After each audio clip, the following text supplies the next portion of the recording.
சப்த கன்னிகள் விரிதா நாடகம் நடத்திய நாடக ரசிகர்களே, எங்களது ஆர்டிஸ்ட் விரிதா நாடகம் மன்றம் இன்று நடத்திய நாடகம் சப்த கன்னிகள் உற்பணம்.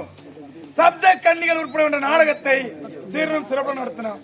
இந்த நாடகம் எப்படி தயவு செஞ்சு உங்க கருத்தை கொஞ்சம் சொல்லணும். பொதுமக்கள் நீங்க கையை தட்டி கரகோசை எழுப்பி எங்களது நாடகமன்றம் நடத்திய சப்த கன்னிகள் உற்பணம் என்ற நாடகம் எப்படி இருந்தது என்று உங்களுடைய ஆதரவை எங்களுக்கு தெரிவிக்குமாறு கேட்டுக்கொள்ளுங்க. எப்படி இருந்தது? எப்படி இருந்தது நாடகம்? நல்லாதான் இருந்துச்சு நாடகம். இன்னும் வரக்க எப்படி